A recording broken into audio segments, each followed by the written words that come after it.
আমাদের গণতান্ত্রিক অধিকার কমিটির পক্ষ থেকে সংবিধান সংস্কার নিয়ে যে প্রস্তাবনা দেওয়া হয়েছে সেই প্রস্তাবনার পর্যালোচনা করার জন্য আমরা প্রায় 2 মাস সময় ব্যয় করেছি এবং সেটা এক ধরনের পাঠচক্র করে প্রত্যেকটা লাইন টু লাইন বোঝার মতো করে আমরা আসলে বুঝেছি। ফলে আমাদের প্রত্যেকটা বিষয়ে আলাদা করে অবস্থান আছে গণতান্ত্রিক অধিকার কমিটির পক্ষ থেকে। কিন্তু আজকে যেহেতু সময়ের স্বল্পতা আছে, আমি আইন এবং বিচার এবং সংবিধান সংস্কারের যে বিষয়গুলো চুম্বক কয়েকটি কথা শুধু বলেই আজকে সীমাবদ্ধ রাখবো আমাদের আলোচনা। আমাদের অন্তর্বর্তীকালীন সরকারের 2 মাস যাওয়ার পর গণতান্ত্রিক অধিকার কমিটি 5 অক্টোবর 2024-এ কিছু দাবি দাওয়া উত্থাপন করেছিল যে কি হওয়া উচিত এবং কি করতে হবে। তার মধ্যে অন্যতম যে বিষয়গুলো ছিল সংবিধান এবং বিচার। এর ক্ষেত্রে কথাগুলো ছিল আমাদের এরকম: সংবিধান কমিশনের মাধ্যমে একটি গণতান্ত্রিক সংবিধানের রূপরেখা প্রকাশ করা এবং জনমতের ভিত্তিতে তা চূড়ান্ত করার দাবি ছিল। বিচার বিভাগের প্রকৃত স্বাধীনতা নিশ্চিত করে বিচার বহির্ভূত হত্যাকাণ্ড, পরোয়ানাবিহীন সাদা পোশাকে আটক, গ্রেফতার এবং গুম প্রতিরোধে প্রয়োজনীয় ব্যবস্থা গ্রহণ, এই ছিল আমাদের মূল দাবি। অন্তর্বর্তীকালীন সরকারের 2 মাস অতিক্রম করার পর সংবিধান সংস্কার কমিশন যে সুপারিশগুলো করেছে তার মধ্যে আমি শুধু 2-1টি জায়গায় বলছি। যেমন তারা রাষ্ট্রধর্ম বহাল রাখার কথা বলেছে এবং সেটার পক্ষে তারা যে যুক্তি যখন উপস্থাপন করেছে সেখানে কথাগুলো বলতে গিয়ে তারা বলছেন যে কমিশনের ওয়েবসাইটে প্রদত্ত বিপুল সংখ্যাগরিষ্ঠ মানুষ রাষ্ট্রধর্ম বহাল রাখার পক্ষে মত দেন। এই বিপুল সংখ্যাগরিষ্ঠ মানুষ বলতে ওনারা কি সংখ্যা প্রকাশ করেছেন সেটা কিন্তু মোটেও পরিষ্কার নয়। আমাদের কাছে এটা খুবই ঝাপসা একটা বক্তব্য বলে মনে হয়েছে এবং বিশ্বাসযোগ্য মনে হয়নি। কারণ রাষ্ট্রধর্ম বহাল রাখা নিয়ে যখন রাষ্ট্রধর্ম 8ম সংশোধনের মাধ্যমে স্বৈরাচারী এরশাদ সরকার যখন এটাকে প্রবর্তন করেন, আমাদের পূর্বের সমস্ত প্রমাণ যে আমাদের হাতে রয়েছে, তখন দেখা যাচ্ছে কি আপনার বিএনপি, জামাত সহ প্রায় সকল রাজনৈতিক দল, আওয়ামী লীগ এবং আওয়ামী লীগও ছিল এর মধ্যে, বিএনপি, আওয়ামী লীগ এবং জামাত সহ সকল রাজনৈতিক দলের বিরোধিতা করেছিল যে রাষ্ট্রধর্ম ইসলাম করা যাবে না। আসলে রাষ্ট্রের এমন কোনো পরিবর্তন এর মধ্যে হয়নি যে কারণে আসলে বিপুল সংখ্যাগরিষ্ঠ মানুষ রাষ্ট্রধর্ম রাখার পক্ষে মত দেবে। তাছাড়াও যে দ্বিচারিতার মধ্যে আমরা এখানে এই ঢুকতে দেখছি সেটা আপনি ধর্ম নিরপেক্ষতা রাখার কথা বাদ দেওয়ার কথা বলছেন, কিন্তু বহুত্ববাদ ঢোকাচ্ছেন।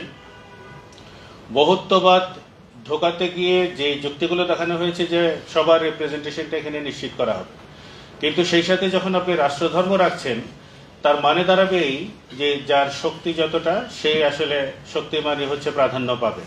ফলে সবার বহুত্ববাদের যে আলংকারিক অর্থ, সেই অর্থে আসলে বহুত্ববাদের প্রতিষ্ঠা অন্তত আমাদের সমাজ ব্যবস্থায় বা রাষ্ট্র ব্যবস্থায় কখনোই প্রতিষ্ঠা পাবে না।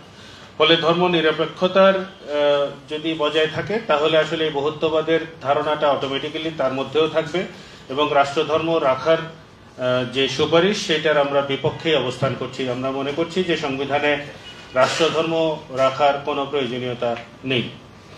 সমাজতন্ত্র বাদ দেওয়ার পক্ষে তারা খুবই আশ্চর্যজনক কিছু যুক্তি তারা দেখিয়েছেন, যে যুক্তিগুলো আমাদের কাছে খুব হাস্যকর মনে হয়েছে। সমাজতন্ত্রের ধারণা বাংলাদেশে ছিল না, স্বাধীনতা পূর্ববর্তী সময়ে ছিল না, এই ধরনের কতগুলো বিষয়কে ওনারা উপস্থাপন করার চেষ্টা করেছেন। ওনারা বলছেন যে সমাজতন্ত্র বৈশ্বিক এবং জাতীয় প্রেক্ষাপটে অনেকটাই অপ্রাসঙ্গিক হয়ে পড়েছে। কমিশন তাদের যৌক্তিকতায় বলেছে যে সমাজতন্ত্র মূলত গণতন্ত্র বিরোধী শাসন ব্যবস্থা। আমরা জানি না এটা কোত্থেকে পেলেন ওনারা যে সমাজতন্ত্র গণতন্ত্র বিরোধী শাসন ব্যবস্থা। গণতান্ত্রিক শাসন ব্যবস্থা ব্যক্তিগত অধিকার এবং স্বাধীনতার উপর সর্বোচ্চ গুরুত্ব আরোপ করে এবং সমাজতান্ত্রিক শাসন ব্যবস্থার বিরোধী। সমাজতান্ত্রিক শাসন ব্যবস্থা প্রধানত শিল্প সম্পদের নিয়ন্ত্রণ করে, যা ব্যক্তিগত অর্থনৈতিক সিদ্ধান্ত নেওয়ার ক্ষেত্রে এবং মুক্তবাজার অর্থনীতির উপর সীমাবদ্ধতা আরোপ করে। বোধহয় এই জায়গাটাই ওনারা খোলাসা করেছেন যে মুক্তবাজার অর্থনীতিকে প্রাধান্য দিতে গিয়ে ওনারা সমাজতন্ত্রের ধারণাটাকেই গুলিয়ে ফেলেছেন। আমাদের বক্তব্য যেটা গণতান্ত্রিক অধিকার কমিটির পক্ষ থেকে, সেটা হলো যে স্বাধীনতার পূর্ববর্তী রাজনৈতিক সংগ্রামের সময়ে এদেশের মানুষের মধ্যে সমাজতন্ত্রের আকাঙ্ক্ষা ছিল। তার ধারাবাহিকতায় 72-এর সংবিধানে বিষয়টি মূলনীতি হিসেবে অন্তর্ভুক্ত হয়েছে। সমাজতন্ত্রকে বাদ দিয়ে সংবিধানে মুক্তবাজার অর্থনীতিকে প্রশ্নাতীতভাবে সুপারিশ করা হয়েছে, যা বৈষম্যহীন বাংলাদেশের চেতনার বিরোধী। ধর্মনিরপেক্ষতা নিয়েও যে কথাটা আমরা আগে উল্লেখ করেছি সেটা পেছনে যে যুক্তিগুলো দেখানো হয়েছে সেটাও আমাদের কাছে মনে হয়েছে যে যুক্তিসঙ্গত নয়। আদিবাসীদের সংযুক্তির বিষয়ে আমাদের বন্ধু বলেছেন ইতিপূর্বেই আদিবাসীদের সাংবিধানিক স্বীকৃতি দেওয়া নিয়ে আলাদা করে বিধান রাখা উচিত ছিল। যেখানে বহুত্ববাদের কথা বলে আপনি ধর্ম নিরপেক্ষতা বাদ দিতে চাইছেন, সেখানে আপনি আদিবাসীদের আলাদা স্বীকৃতির কথাটা পরিষ্কার করতে পারলেন না, ফলে এটা সীমাবদ্ধতা হিসেবে আমাদের কাছে মনে হয়েছে। ফেসিবাদী শাসন, ধর্ম নিরপেক্ষতা নাকি ফেসিবাদী শাসনের আদর্শিক ভিত্তি হিসেবে ব্যবহৃত হয়েছিল। এইটারও আমরা কোথাও কোনো রকমের কোনো কিছু খুঁজে পাইনি যে ধর্ম নিরপেক্ষতা কিভাবে ফেসিবাদী শাসনকে জোরদার করেছে গত 15 বছর। এইটা আমাদের কাছে খুব পরিষ্কার অবস্থান নিয়ে আমরা বলতে চাই যে এটা সংবিধান সংস্কার কমিশনেরই ইতিহাস বিকৃতি। এর বাইরে মৌলিক অধিকারের জায়গায় সময়ের স্বল্পতায় আমি আর ওই সুপারিশগুলো তার বেশিক্ষণ থাকছি না। আমি মৌলিক অধিকারের জায়গায় দু একটি জায়গায় একটু দেখাচ্ছি। মৌলিক অধিকারের ক্ষেত্রে তারা বলেছেন যে তথ্য পাওয়ার অধিকারকে মৌলিক অধিকার হিসেবে নিশ্চিত করার জন্য সংবিধানে একটি নতুন অনুচ্ছেদ সংযোজন করার কথা ওনারা প্রস্তাব করেছেন। আমাদের বক্তব্য হলো যে নতুন কোনো প্রযুক্তি সম্পর্কিত চুক্তি এর সবকিছুর ক্ষেত্রে জনগণের তথ্য জানার অধিকারকে স্বীকৃতি দেওয়ার বিধান থাকতে হবে। সিদ্ধান্ত নেওয়ার পূর্বে সংসদে এই বিষয়ে বিস্তারিত আলোচনা হতে হবে। আমরা এর মধ্যে অন্তর্বর্তীকালীন সরকারের সময়ে স্টারলিংকের সাথে এলন মাস্কের এই ব্যবসায়িক প্রতিষ্ঠানের সাথে সংযুক্ত হয়ে পড়েছি, চুক্তি করে ফেলেছেন ওনারা। উপস্থিত বন্ধুরা, আমি জানি না আপনারা কতটুকু জানেন স্টারলিংকের বিষয়ে, এর ভালো মন্দ দিক আমার অন্তত জানা বোঝা এখনো খুব একটা পরিষ্কার নয়। ফলে এটা নিয়ে জনপরিসরে আলোচনা হয়ে তারপরে সিদ্ধান্ত নেওয়াটা খুব গুরুত্বপূর্ণ ছিল। এই যে একটা প্রযুক্তি আসছে, সেই প্রযুক্তিতে আমরা ঢুকে পড়লাম, বলা হচ্ছে যে এটা আমাদের যোগাযোগের ক্ষেত্রে একটা যুগান্তকারী পরিবর্তন ঘটাবে। কিন্তু আমরা এলন মাস্ককেই দেখেছি গত মাসে ভারত সরকারের বিরুদ্ধে মামলা করেছে তাদের তথ্য নিয়ন্ত্রণ করার কারণে। নিজেদের তথ্য নিয়ন্ত্রণ করছে সেটার কারণে ভারত সরকারের বিরুদ্ধে মামলা করেছে এলন মাস্কের স্টারলিংক কোম্পানি। তার মানে কি আমাদের হাত থেকে আমাদের তথ্যের নিয়ন্ত্রণকে হারাতে বসছি আমরা এর মাধ্যমে? নিশ্চয়ই আমাদের অনেক কিছু ভালো কিছুই আসছে, কিন্তু মন্দ দিকটা জানারও তো আমাদের অধিকার আছে। এই যে সিদ্ধান্ত হয়ে গেল, ভবিষ্যতে যেন এই ধরনের কোনো সিদ্ধান্ত আমাদের না জানিয়ে, জনমত না নিয়ে যাতে না করা হয়, সেই জন্য হচ্ছে গণতান্ত্রিক অধিকার কমিটির সুস্পষ্ট অবস্থান।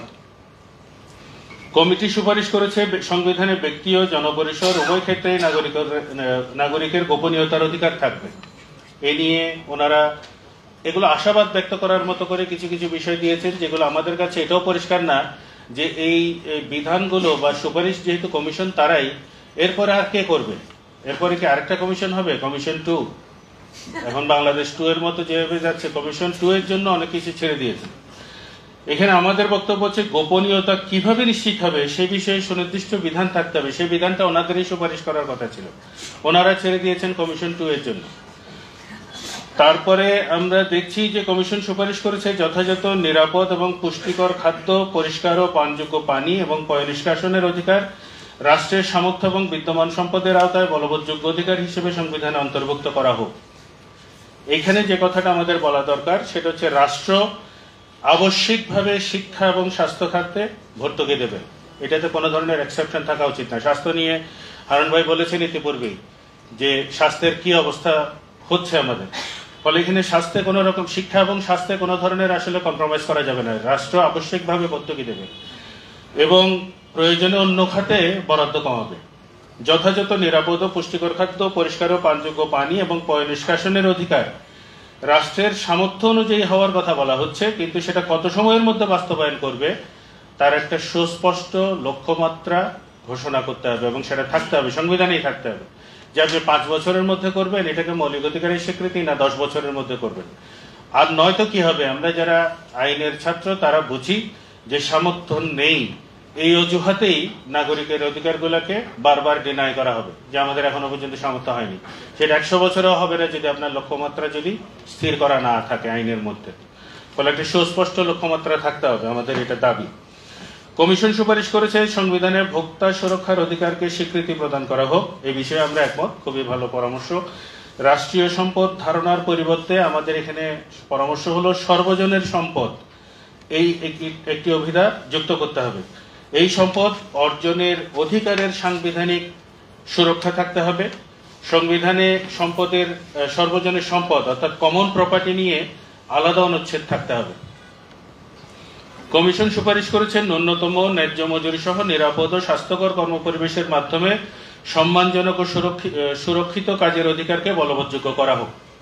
এক্ষেত্রে আমাদের দাবি তাদের সুপারিশের পাশাপাশি জাতীয় নিম্নতম মজুরি ন্যাশনাল মিনিমাম ওয়েজেস ধারণা যুক্ত করতে হবে। প্রত্যেকটা দেশেই দেখবেন যে প্রতি ঘন্টায় একজন শ্রমিক কত টাকা নিম্নতম মজুরি পাবেন, সেটা যে পেশাতেই ঢোকেন না কেন, সেই নিম্নতম জাতীয় মজুরি ঘোষণাটা আমরা যেহেতু ঘন্টা হিসেবে নয়, আমাদের যেহেতু মাসিক বেতন হয়, ফলে মাসে নিম্নতম কত মজুরি থাকবে একজন শ্রমিকের বা একজন পেশাজীবীর, সেইটার একটা স্ট্যান্ডার্ড থাকতে হবে। সেটা আইনের মাধ্যমেই পরিষ্কার থাকা ভালো। কমিশন সুপারিশ করেছে জীবনের অধিকার, চিন্তা ও বিবেকের স্বাধীনতা, আইনের দৃষ্টিতে সমতা, নিপীড়ন কিংবা নিষ্ঠুর, অমানবিক বা অমর্যাদাকর দণ্ড বা ব্যবহারের উপর নিষেধাজ্ঞা, দাসত্ব ও জবরদস্তি শ্রমের নিষেধাজ্ঞা সহ নির্দিষ্ট কিছু অধিকারকে কোনো ধরনের সীমা আরোপের অধীন করা যাবে না, অর্থাৎ কোনো কন্ডিশন দেওয়া যাবে না। সেটা আমরা সাপোর্ট করি। এর সাথে যে কথাগুলো একটু আলাদাভাবে যুক্ত করা দরকার, যে আপনার যেহেতু বলছেন যে নিষ্ঠুর অমানবিক দণ্ড দেওয়া যাবে না, কারো জীবন বা জীবনের অধিকারের উপর, চিন্তার অধিকারের উপর কোনো সীমা আরোপ করা যাবে না, সেক্ষেত্রে একটা প্র্যাকটিক্যাল প্রবলেম আমাদের বিদ্যমান সংবিধানের মধ্যে আছে, যেটা আমরা এত বছর সাফার করেছি। সেটা হচ্ছে যখনই গুম হতো, গুমের ঘটনা ঘটতো, যেমন মাইকেল চাকমা গুম হয়েছে, মাইকেল ফিরে এসেছে, ও লাকি। মাইকেলের গুমের মামলা যখন আমি করতে যাই, তখন আমাকে আবশ্যিকভাবে, আমি পার্টি করেছিলাম হচ্ছে সেনাবাহিনীর প্রধান থেকে শুরু করে ডিজিএফআই এর প্রধান থেকে শুরু করে সবাইকে। এই মামলাটাই আসলে চলে না, কারণ আইনের মধ্যে আইন শৃঙ্খলা রক্ষাকারী বাহিনী বলতে কেবল বলা আছে পুলিশ, পুলিশের বাইরে আর কেউ নেই। কিন্তু র্যাব যখন নিয়ে যায়, র্যাব তো পুলিশ না। আর্মি যখন নিয়ে যাচ্ছে, ডিজিএফআই যখন তুলে নিয়ে যাচ্ছে, মাইকেলকে যেরকম তুলে নিয়েছিল সেনাবাহিনী, ডিজিএফআই তুলে নিয়ে গেছে। কিন্তু আদেশ দেওয়ার ক্ষেত্রে কোর্টের যে সীমাবদ্ধতা, সেটা হচ্ছে কোর্ট তো আর সেনাবাহিনীকে বলতে পারবে না আপনি দিয়ে যান, কারণ আইনে তো সেনাবাহিনীকে আইন শৃঙ্খলা রক্ষাকারী বাহিনী হিসেবে বলা হয়নি, বা তাদের সেটা কাজও না। এখন গুমের ক্ষেত্রে যদি হয়, অর্থাৎ মানুষের জীবন রক্ষার ক্ষেত্রে যদি হয়, তাহলে আদালতে হেভিয়াস কর্পাসের যে রিটের ব্যাপারটা আছে, বিধান যেটা আছে, সেখানে আসলে সকল রাষ্ট্রীয় বাহিনীর বিরুদ্ধে হেভিয়াস কর্পাস প্রযোজ্য হবে, এই ধারণাটা যুক্ত করতে হবে। আদারওয়াইজ আমার তো কোনো রেমেডি নেই। আমি যখন মাইকেল চাকমার জন্য মামলা করলাম, আদালত নির্দেশ দিল জেলা কারাগারকে, যে বাংলাদেশের কোন কারাগারে আছে সেটার একটা সুস্পষ্ট তথ্য যেন 1 মাসের ভিতরে আদালতকে দেওয়া হয়। তারা তথ্য দিয়ে দিল আমাদের কোনো কারাগারেই মাইকেল চাকমা আটক নেই, মামলা শেষ। অর্থাৎ বাচ্চাদের খেলার মতো হচ্ছে আইনের বিষয়গুলোকে নিয়ে আদালতে নিয়ে গিয়ে খেলছি। একটা কাজ হতে হয়েছে, মামলাটা থাকার কারণে তাকে মেরে ফেলেনি। অন্যদের ব্যাপারটা তো আমরা এখনো পর্যন্ত পরিষ্কার বলতে পারছি না। এখন এর বাইরে যে কথাগুলো এসছে, যে আপনার প্রতিটি মৌলিক অধিকারের ক্ষেত্রে আলাদা আলাদা সীমা আরোপের পরিবর্তে একটি সাধারণ সীমা আরোপের বিধান যুক্ত করার পরামর্শ তারা দিয়েছেন। মৌলিক মানবাধিকার ও স্বাধীনতা পক্ষে স্বীকৃত কোনো মৌলিক অধিকার বা স্বাধীনতা কেবল আইন দ্বারা এবং শুধু সেই পরিমাণ সীমিত করা যাবে যে পরিমাণ সীমা আরোপের একটি মুক্ত এবং গণতান্ত্রিক সমাজে যুক্তিসঙ্গত ও ন্যায়সঙ্গত। এগুলো সব ভেগ টার্ম, লয়ের এরকম ভেগ টার্ম, ওপেন এন্ডেড যদি টার্ম আপনি রেখে দেন, তাহলে এর ব্যবহারের ক্ষেত্রে এক একজন এক এক রকম ভাবে ইন্টারপ্রিটেশন করতে থাকে। এগুলোকে সুস্পষ্ট করা খুবই জরুরি। আরোপিত সীমা সাংবিধানিক কিনা তা নির্ধারণের ক্ষেত্রে নিম্নবর্ণিত মানদণ্ড বিবেচিত হবে। ওনারা কিছু মানদণ্ডের কথা বলেছেন, যেগুলো আমাদের কাছে মনে হয়েছে যে কিছুটা এসছে। যেমন ধরেন, আইন দ্বারা আরোপিত সীমা বৈধ গুরুত্বপূর্ণ উদ্দেশ্য পূরণ করে কিনা, আরোপিত সীমা উক্ত উদ্দেশ্যের সাথে যৌক্তিকভাবে সম্পর্কিত কিনা, আইনের উদ্দেশ্য অর্জনের জন্য এই সীমা কম বাধা সৃষ্টিকারী উপায় কিনা, এই সীমা আরোপের এবং আইনের উদ্দেশ্যের গুরুত্বের মধ্যে ভারসাম্য আনুপাতিকতা রক্ষা করা হয়েছে কিনা, এবং এই সীমা আরোপ সংবিধানের অন্যান্য অধিকার এবং স্বাধীনতার সাথে সামঞ্জস্যপূর্ণ কিনা। এখানে আমাদের যে বক্তব্য আমাদের কমিটির পক্ষ থেকে, সেটা হচ্ছে সকল মৌলিক মানবাধিকারের ক্ষেত্রে সীমা আরোপ করার ক্ষেত্রে যে মানদণ্ডের কথা উল্লেখ করা হয়েছে তা সমস্যাজনক এবং এতে মৌলিক মানবাধিকার প্রয়োগের ক্ষেত্রে বাধা হয়ে দাঁড়াবে। সব অধিকারের ক্ষেত্রেই শর্ত আরোপের প্রেক্ষাপট তৈরি হবে। কিছু অধিকারকে শর্তহীনভাবে রাষ্ট্র বলবৎ করবে, যেমন ব্যক্তির জীবন ও ব্যক্তির স্বাধীনতা। মত প্রকাশের স্বাধীনতার ক্ষেত্রে আইসিসিপিআর এর আর্টিকেল 19 এর দ্বারা নির্ধারিত প্রয়োজনীয়, অর্থাৎ অন্যের সম্মান, রাষ্ট্রীয় নিরাপত্তা এবং মোরালিটি, এই আলোকে হতে হবে। আর একটা বিষয় অধিকার হিসেবে ওনারা কোনো আলোচনার মধ্যে আনেন নাই, সেটা হচ্ছে জ্বালানির অধিকার। জ্বালানির অধিকারকে মৌলিক অধিকার হিসেবে স্বীকৃতি দিতে হবে। আমরা এখন জাস্ট ট্রানজিশন নিয়ে কথা বলছি। জাস্ট ট্রানজিশনের মৌলিক কথাটাই হচ্ছে যে জ্বালানির উপরে নাগরিকের কর্তৃত্ব প্রতিষ্ঠা করতে হবে। তো সেই কর্তৃত্ব যদি আমার আইনের মধ্যে দিয়ে না থাকে কিভাবে প্রতিষ্ঠা হবে? এনার্জি ট্রানজিশন নিয়ে এখন যে আলোচনা সারা পৃথিবীব্যাপী, সেখানে মূল ব্যাপারটাই হচ্ছে যে ট্যারিফের উপরে এবং এর প্রাপ্যতার ক্ষেত্রে নাগরিকের অধিকার এবং নিয়ন্ত্রণ, বিশেষত নিয়ন্ত্রণ প্রতিষ্ঠা করতে হবে। আদারওয়াইজ এখন পর্যন্ত বাংলাদেশের জ্বালানি খাত যেভাবে চলছে, স্যার বিস্তারিত আরো বলবেন, মন্ত্রণালয় নির্ভর 2003 সনের বিআরসি আইনে পরিষ্কারভাবে বলা থাকলেও যে বাংলাদেশ এনার্জি রেগুলেটরি কমিশন সমস্ত রকমের এনার্জির মূল্য নির্ধারণ করবে, কিন্তু 2003 সনের এই আইন বলবৎ হওয়ার পর থেকে অন্তত লিকুইড ফুয়েল অর্থাৎ পেট্রোলিয়াম জাতীয় যত রকমের পদার্থ আছে সবগুলোর মূল্য নির্ধারণ করে হচ্ছে মন্ত্রণালয়। কোন আইনে? এ নিয়ে তাদের নিজেদেরও কোনো সুস্পষ্ট ধারণা নেই। কেন করে? আইনের মধ্যে বলা আছে বিআরসি করবে, করে মন্ত্রণালয়। মন্ত্রণালয় একদিকে হচ্ছে প্রস্তাবনা পাঠায়, এই যে লাইসেন্সি যারা আছে বিআরসির অধীনে তাদের কাছ থেকে প্রস্তাবনা পাঠায় হচ্ছে মূল্য বাড়াতে হবে, ট্যারিফটাকে চেঞ্জ করতে হবে। এবার মন্ত্রণালয়ে বসে নিজেরাই ওই কোম্পানিগুলোর সচিব, যারা যারা সচিব হিসেবে দায়িত্ব পালন করেন তারা আবার মন্ত্রণালয়েরও সচিব হয়ে সে প্রস্তাবনাগুলো আবার অনুমোদন করেন। এই যে কনফ্লিক্ট অফ ইন্টারেস্ট, এই করে করে হচ্ছে আমাদের লুণ্ঠন করে গেছেন, কুইক রেন্টাল আইনের মাধ্যমে লুণ্ঠন করে গেছেন ওনারা বছরের পর বছর, হাজার হাজার কোটি টাকা লোপাট করেছেন। এভাবে এই জায়গাগুলোকে ফলে আমাদের যদি নিয়ন্ত্রণ আমাদের হাতে না আসে জ্বালানির উপরে, এদেশের কোনো কিছুই আমরা ঠিক করতে পারবো না। আমরা আইনসভার ক্ষেত্রে বিস্তারিত আমাদের অবজারভেশন আছে, খুব সীমিত জায়গায় শুধু একটা লাইন বলেই শেষ করবো ওই জায়গায়। সেটা হচ্ছে কমিশন সুপারিশ করেছে যে নারীরা 100টি নির্বাচনী এলাকা থেকে সরাসরি নির্বাচিত হবে এবং নারী প্রার্থীদের মধ্য থেকে। এখানে আমাদের বক্তব্য হচ্ছে নারীদের প্রার্থীর পাশাপাশি শ্রমিক, কৃষক, আদিবাসী, পিছিয়ে পড়া জনগোষ্ঠীর জন্য সংসদীয় আসন সুনির্দিষ্ট থাকতে হবে। এই বিষয়গুলো যদি আমরা, যেহেতু আপনার রিপ্রেজেন্টেশনের বিষয়গুলোকে একটু নতুনভাবে আমরা ভাবছি, আগে যেরকম 300 আসন সরাসরি ভোটে নির্বাচিত হয়ে আসতো, 50টি আসন নারী আসন থাকতো, সেই জায়গায় যদি আমরা আলাদাভাবে আদিবাসীদের জন্য যদি এই যে রাজনৈতিক দল গঠনের ক্ষেত্রে যে সমস্ত প্রতিবন্ধকতাগুলো আছে, তাদের ধরেন কথার কথা 500টি অফিস থাকতে হবে সারা বাংলাদেশে। যিনি পার্বত্য চট্টগ্রামে রাজনীতি করেন তার রংপুরে কি কারণে অফিস থাকতে হবে? তার তো ওই আঞ্চলিক রাজনীতি, তার তো পুরো দেশীয় রাজনীতি নিয়ে কোনো মাথা ব্যথা নেই, তাই তিনি কি আঞ্চলিক বিষয় নিয়ে রাজনীতি করতে পারবেন না? ফলে ওই রিপ্রেজেন্টেশনের ধারণাগুলো আসলে এই ক্লাস ভিত্তিক জায়গাটা তো আমার মনে হয় যে আমাদের এমফাসাইজ করা প্রয়োজন। আইন এবং বিচার বিভাগ, সংবিধান সংস্কার নিয়ে আমার আলোচনা আসলে শেষ। আইন বিচার বিভাগ নিয়ে খুব অল্প সময় বলে আমি শেষ করছি। সেটা হচ্ছে যে সমস্ত আকাঙ্ক্ষা এবং যে সমস্ত বক্তব্যগুলো এসেছিল বিভিন্ন সংবাদ মাধ্যম থেকে, আমরা দেখি যে আইন মন্ত্রণালয়ের যিনি মাননীয় উপদেষ্টা মহোদয় আছেন তিনি যে সমস্ত কথাগুলো বলেছিলেন, যেমন 25শে আগস্ট 2024 ডেইলি স্টারের বাংলা ভার্সনে কিছু কথা আমি একটা দুটো লাইন বলছি, যে আমাদের বিচার বিভাগের সংস্কারের ক্ষেত্রে একটি প্রচলিত দৃষ্টিভঙ্গি হচ্ছে, ডোনাররাও বলে, সুশীল সমাজও বলে, নিম্ন আদালতকে স্বাধীন করতে হবে। আসলে নিম্ন আদালত না, বিচার বিভাগের স্বাধীনতা নিশ্চিত করতে হলে আগে উচ্চ আদালতকে ঠিক করতে হবে। নিম্ন আদালত স্বাধীন করার মানে হচ্ছে নিম্ন আদালতের নিয়ন্ত্রণ উচ্চ আদালতের কাছে দেওয়া। উচ্চ আদালত নিম্ন আদালতকে পরিচালনা ও নিয়ন্ত্রণ করবে, সরকার এখানে হস্তক্ষেপ করবে না। কিন্তু উচ্চ আদালতই যদি সরকারের আজ্ঞাবহ হিসেবে কাজ করে, তাহলে নিম্ন আদালতকে উচ্চ আদালতের হাতে ছেড়ে দিয়ে লাভ কি? এই ছিল হচ্ছে উপদেষ্টা মহোদয়ের বক্তব্য। আমি সংক্ষিপ্তভাবে বলছি, আরো অনেকগুলো কথা আছে।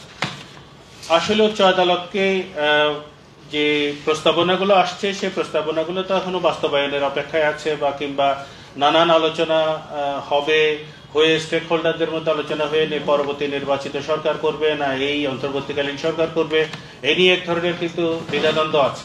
কিন্তু বর্তমান অবস্থাটা কি? অন্তর্বর্তীকালীন সরকারের সময়ে এই নিয়ন্ত্রণটা কেমন? এখন কি কোনো রাজনৈতিক নিয়ন্ত্রণ আছে? এখন তো কোনো রাজনৈতিক দল ক্ষমতায় নেই, একটি নির্দলীয় নিরপেক্ষ সরকার ক্ষমতায় আছে। উচ্চ আদালতের উপরে আসলে তাদের নিয়ন্ত্রণ কেমন? আমি তো আসলে আওয়ামী লীগ সরকারের নিয়ন্ত্রণ যেরকম ছিল তার বাইরে আসলে কোনো চরিত্র খুঁজে পাচ্ছি না। এখনো পর্যন্ত যেভাবে উচ্চ আদালতের উপরেই নিয়ন্ত্রণ তারা চাপিয়ে রেখেছেন, তাতে আসলে নিম্ন আদালতও কিভাবে ফাংশন করছে সেগুলোর উদাহরণ দিতে গেলে আপনারা ভয়ে আটকে উঠবেন। জামিন হওয়ার পরেও নিম্ন আদালত তো জামিন দিচ্ছেনই না কোনো কোনো ক্ষেত্রে। অভিযোগগুলো যেভাবে যে মাত্রায় যেভাবে আসুক না কেন, আইনের ক্ষেত্রে আমাদের বক্তব্য হচ্ছে যে বিচারক শুধু দেখবেন তার সামনে কোন কাগজপত্রগুলো কি ডকুমেন্ট আছে। ডকুমেন্টের বাইরে কোনো গল্প শোনার আদালতের, সেটা নিম্ন আদালত হোক কিংবা উচ্চ আদালত, তাদের এই সুযোগ নেই। তাদের সামনে কি আছে, কি উপস্থাপন করা হয়েছে, সেটার ভিত্তিতে আসলে সিদ্ধান্ত দিতে হয়। ওনারা তো এখন শুনতে বাধ্য হচ্ছেন, অনেকেই প্রত্যক্ষ এবং পরোক্ষভাবে চাপের মধ্যে রয়েছেন। যখন তখন কোনো রকমের প্রক্রিয়া অনুসরণ না করে একে ছুটিতে পাঠানো হচ্ছে। এই প্রক্রিয়াগুলো যখন বলবৎ থাকবে তখন তো বিচারকের নিজেরই হচ্ছে নিশ্চয়তা যখন থাকবে না, তিনি আমার অধিকার বাস্তবায়নের জন্য কাজ করবেন কিভাবে? নিম্ন আদালতে জামিন দেয়নি, উচ্চ আদালতে জামিন হওয়ার পরেও জেল গেট থেকে বের হচ্ছে না, জেলখানায় আটকে রেখেছে 5 দিন 7 দিন পর। কেন? আমার নিজের অভিজ্ঞতার কথা বলছি। খাগড়াছড়ির একটি 5টি মামলাতে আমরা জামিন করিয়েছি একজন সাংবাদিকের, যিনি নিউজে কাজ করেছেন, এক সময় সমকালের সাংবাদিক হিসেবে কাজ করছেন, এখন খাগড়াছড়ির প্রতিনিধি। 5টি মিথ্যা মামলায় তাকে জড়ানো হয়। 5টি মিথ্যা মামলায় জড়ানোর পরে যখন আমরা বেল বন্ড সাবমিট করলাম, কারাগার থেকে বলা হলো 5-6 দিন পরে আরেকটা মামলা আপনার নামে আসবে, সে কারণে আমরা এখন ছাড়তে পারছি না। এবং গতকালকে খবর পেলাম আরো 5টি মিথ্যা মামলায় তাকে জড়ানো হয়েছে। আদালতের স্বাধীনতা তাহলে কোন জায়গায়? আইনটাকে আমরা কিভাবে ব্যবহার করছি? এখন একজন সাংবাদিকের বিরুদ্ধে মামলার পর মামলা হচ্ছে, কেউ বলার নেই এগুলো নিয়ে। আমরা জেলখানা নিয়ে কথা যখন উঠলোই, জেলখানায় যে সিন্ডিকেট চলতো, জেলখানায় যদি আপনি একজন সুস্থ মানুষকেও কোনো কারণে 2 দিনের জন্য আটকান, হার্ডকোর ক্রিমিনাল হয়ে বের হবে ওখান থেকে, এমন একটা সিস্টেম চালু আছে দীর্ঘদিন ধরে। জেলখানার সংস্কার নিয়ে নানান আলাপ আলোচনা হয়েছে। জেল কোড সংস্কার নিয়ে, জেল কোড সেই ব্রিটিশ পিরিয়ডের 1920 শতকের দিকের জেল কোড, সেই জেল কোড নানান সময়ে নানান ড্রাফট হয়ে শুধু ঘুরছে, সেটা নিয়ে কোনো রকমের কোনো পরিবর্তন নেই। সিন্ডিকেট করে যদি আপনি ওখানে সিন্ডিকেটের হাতে যদি দায়িত্ব না দেন, হাইকোর্ট থেকে জামিন হওয়ার পরেও এই সিন্ডিকেটের কাছে টাকা না দিলে কোনোভাবে বের হওয়ার উপায় নেই। আরেকটা যেটা আপত্তিকর জায়গায়, সেটা হচ্ছে একদম উচ্চ আদালত থেকে যদি জামিন হয়, অর্থাৎ আপিল বিভাগও যদি জামিন দেয়, জেলখানা প্রথম কাজটা করেন হচ্ছে সমস্ত বাহিনীকে ফোন করতে থাকেন, আপনাদের আরো দরকার কিনা, কোনো মামলায় একে প্রয়োজন হবে কিনা। এরকম ফোন করতে করতে দিনের পর দিন কাটানোর পর যতক্ষণ পর্যন্ত ক্লিয়ারেন্স না আসবে ততক্ষণ পর্যন্ত এই আসামিকে ছাড়া হবে না। উচ্চ আদালতের আদেশে লেখা থাকে, if he is not wanted in any other case, তার মানে কি অলরেডি তার নামে যদি কোনো গ্রেফতারি পরোয়ানা থেকে থাকে, সে আদেশ তো জেলখানায় থাকবে। এজেন্সিগুলোর কাছে ফোন করে করে জানতে হবে কেন যে আর কোনো কিছু আপনারা গেট থেকে ধরবেন কিনা, তাকে আসবেন কিনা, আপনারা প্রয়োজন হলে আসেন, আমরা কিন্তু ছাড়বো, তাইলে যেন গেট থেকে ধরে নিয়ে যেতে পারেন। এই কালচারটা তো আওয়ামী লীগই করেছে। অন্তর্বর্তীকালীন সরকারের সময়ও কেন এই প্র্যাকটিসটা থাকবে? এতগুলো ছেলের রক্তের উপরে দাঁড়িয়ে আমরা কথা বলছি এখন। আমার তো নিজেরই খুব লজ্জা লাগছে আইনের ছাত্র হিসেবে। আমি নিজে এই কাজগুলো করতে গিয়ে ক্লান্ত হয়ে পড়েছি গত 8 মাসের মধ্যে। কি অনাচার এই জেলখানার মধ্যে, এই পুরো আইনি বিচার ব্যবস্থার মধ্যে কি ধরনের অনাচার চলছে, সেটা সবকিছু আপনাদের সামনে খুলেও বলতে পারছি না। পুরো বিভাগটার উপরে মানুষের আস্থা চলে যাবে, যে অবস্থায় আমাদেরকে টেনে নিয়ে যাওয়া হচ্ছে এখন। আপনার রাজনৈতিক প্রভাবের কারণে মামলা হয়েছে, সেই মামলাগুলো প্রত্যাহারের কথা আমরা বলেছি, আমরা দাবি তুলেছিলাম। রাজনৈতিক প্রভাবের কারণে এখন মামলা হচ্ছে না। এই যে সাংবাদিকের কথা বললাম, 5টা মামলা জামিন করিয়েছে, আরো 5টা মামলা দিয়েছে। এই 5টা মামলা হওয়ার পর যে বেরোতে পারবে তার তো গ্যারান্টি নেই, আরো 5টা মামলা হবে। বন্ধ করবেন কিভাবে এই অনাচারগুলো? আইন তো আইনের মতো করে চলছে না। আইন তার নিজের নিয়মে চলবে বলে ভয় দেখাতো আওয়ামী লীগ আগে, এখনো তো একই অবস্থায় আইন নিজের নিয়মেই চলতেছে। আইন জনগণের নিয়মেও চলে না, জনগণের স্বার্থের জন্য চলছে না। বমদের কথা আমাদের বন্ধু বলেছেন, বমদের আস্ত একটা জনগোষ্ঠী একটা ব্যাংক ডাকাতি করতে গেছে দনলা বন্দুক নিয়ে, এই ছিল হচ্ছে মামলার বক্তব্য। মামলার এফআইআর আমার কাছে আছে। তাদেরকে জামিনের জন্য চেষ্টা করেছি, ভয়ে কেউ আমার সাথে যোগাযোগও করে না। কাদের ভয়, কিসের ভয় বুঝতেই পারছেন। জামিন চাওয়ার মতো পরিস্থিতি পর্যন্ত নেই। একটা শিশু জন্ম নিয়েছে আদালতের মধ্যে, তো অধিকার কি শুধু আমাদের সমতলের লোকজনের? আদিবাসীদের অধিকারের এই কথাগুলো তো, যেটা পরিষ্কার করে বলেছে আমাদের বন্ধু, যে উপদেষ্টাদের বারবার করে জানানো হয়েছে, এগুলো ফরমালি জানানো হয়েছে যে অন্যায়গুলো হচ্ছে একটা আস্ত জনগোষ্ঠীর বিরুদ্ধে। পুরো ট্রাইব কিভাবে জেলে থাকে একটা মামলার পরিপ্রেক্ষিতে, এতগুলো নারী, এতগুলো শিশু সহ। নারী শিশু আমাদের আইনে তো গত 50 বছরের প্র্যাকটিস কিংবা তারও আগে থেকে অন্যতম গ্রাউন্ড হচ্ছে আপনার জামিন পাওয়ার জন্য। যদি নারী হয়, যদি শিশু হয়, যদি বয়োবৃদ্ধ হয়, যদি অসুস্থ হয়, নারী শিশুরাও জেলে থাকবে। দোনলা বন্দুক নিয়ে আসতে একটা জনগোষ্ঠী গেছে ব্যাংক ডাকাতি করতে। সীমা থাকে আপনার এই ধরনের অনাচারগুলো করার ক্ষেত্রে। চট্টগ্রামে হরিজনদের ঘটনাগুলো নিয়ে সীমাদি আলাদা করে বলবেন। হরিজনদের গ্রেপ্তার যারা হয়েছেন কিংবা যাদের বিরুদ্ধে গ্রেপ্তারের এখনো পর্যন্ত মামলা ঝুলছে, জামিন চাওয়া যাচ্ছে না। কেউ জামিন চাইতে গেলেই তাকে মারধরের শিকার হতে হচ্ছে, তাকে নানা ধরনের হুমকির মধ্যে পড়ছেন। বারে আমরা একটা লক্ষ্য খুঁজে পাচ্ছি না। সরকার থেকে লয়ার দেওয়ার চেষ্টা করা হয়েছে, লিগাল এড দেওয়ার চেষ্টা করা হয়েছে, তারাও ভয়ে দাঁড়াচ্ছেন। তো কিসের মধ্যে পড়লাম? আওয়ামী লীগের সময়ও তো আমরা, এত জঘন্য ফেসিস্ট সরকারের সময়ও তো আমরা দাঁড়িয়ে জামিন চেয়েছি। এখনই অন্তর্বর্তী সরকারের আমলে আমরা জামিনও চাইতে পারতেছি না। ধরে নিচ্ছি তারা অপরাধ করেছেন, একজন আমারই কলিগ একজন আইনজীবী হত্যার সাথে জড়িত, তাদের বিরুদ্ধে অভিযোগ। কিন্তু আইনের যে মূল স্পিরিট সেটা হচ্ছে যে আপনি যতক্ষণ পর্যন্ত প্রমাণ না হচ্ছে ততক্ষণ পর্যন্ত ধরে নিতে হবে যে সে নিরপরাধ। আপনি যদি আগে থেকেই যদি তাকে ধরে নেন অপরাধী, সে তো প্রি ট্রায়াল স্টেজে যে পরিমাণ তার জেলের মধ্যে সময় কেটে যাচ্ছে, ট্রায়াল শেষ হওয়ার পরে তাকে আর শাস্তি দিবেন কি? তার আগেই তো শাস্তি হয়ে যাচ্ছে তার। কিন্তু এরপর যদি প্রমাণিত হয় যে সেই পার্টিকুলার ব্যক্তিটি কোনো ঘটনার সাথে জড়িত ছিলেন না, কি ফেরত দেবেন তাকে? আপনি তার জীবন থেকে ওই সময়টুকু ফেরত দেবেন কিভাবে? টাকা দিয়ে তো সবকিছুর পরিমাপ হয় না। দুদকের কথা বলছিলাম, দুদকের একটা স্পেসিফিক ক্যারেক্টার আছে। যখন মানুষ ক্ষমতা থেকে নামে তাদের বিরুদ্ধে সব দুর্নীতির ক্ষমতা, সব প্রমাণ খুঁজে পায়। এখন যে সমস্ত দুর্নীতির কথা উঠছে, সজীব মাহমুদের পিএসজি এত কোটি কোটি টাকা দুর্নীতি করলেন, দুদকের মামলা কই? তাকে তো শুধুমাত্র অব্যাহতি দেওয়া হয়েছে শুনলাম, তো পত্রিকায় পড়েছি। তো তাদের বিরুদ্ধে মামলা হবে কখন? এখন যারা দুর্নীতি করছেন, এই যে রক্তের উপর দাঁড়িয়ে ক্ষমতায় এসে যারা দুর্নীতি করছেন, তাদের বিরুদ্ধে ব্যবস্থা কখন নেওয়া হবে? আমরা দুদককে আরো অনেক বেশি স্বাধীন এবং কার্যকর একটি প্রতিষ্ঠানের রূপান্তর দেখতে চাই। উচ্চ আদালতের ব্যবস্থাপনা নিয়ে আসলে বলেছি, ব্যবস্থাপনার জায়গায় যেটা হচ্ছে, আইন বিচারক নিয়োগের ক্ষেত্রে একটি আইন তারা করেছেন। সেই বিচারক নিয়োগের যে অধ্যাদেশটি হয়েছে, সেই অধ্যাদেশের মধ্যেও নানান ধরনের গোঁজামিল। সেটার ফলে বিচার ব্যবস্থা আসলে কতদূর আগাবে সে নিয়ে বিস্তারিত আলাপ অন্য পরিসরে করার জন্য তুলে রাখলাম। তবে এখনো পর্যন্ত যে নির্বাচন প্রক্রিয়া, কিভাবে আসলে বিচারপতিদের সিলেক্ট করা হচ্ছে, কোন ক্যাটাগরিতে কোন যোগ্যতার ভিত্তিতে করা হচ্ছে, এগুলো এখনো পর্যন্ত সেই পূর্বের 15 বছরের নিয়মে যেভাবে যা হয়েছে, যে নেপোটিজম গুলো চলেছে, এখনো ঠিক তাই চলছে। ফলে খুব বেশি আশাবাদী হওয়ার মতো এখনো পর্যন্ত অন্তত এই দুটো বিষয় নিয়ে, সংবিধান বলেন কিংবা আইন বিচার নিয়ে এখনো পর্যন্ত তেমন কিছু দেখছি না। কিন্তু আমাদের করার সুযোগ আছে এবং আমাদের করতে হবেও। কারণ আমরা যে পরিস্থিতিতে, যে ম্যান্ডেট নিয়ে এই অন্তর্বর্তীকালীন সরকারকে আমরা সাপোর্ট করেছি, এখনো পর্যন্ত করে যাচ্ছি, তাদের দুর্বলতার কথা বলার পরেও আমরা চাইছি যে তারা কাজগুলো করুন। এইটাই তাদের ম্যান্ডেট, কিন্তু এই সংস্কারগুলো করাই কিন্তু তাদের ম্যান্ডেট। এগুলো যদি ফেল করেন তারা করতে, তাহলে তাদেরকেও কিন্তু একসময় জবাবদিহি করতে হবে। ধন্যবাদ সবাই।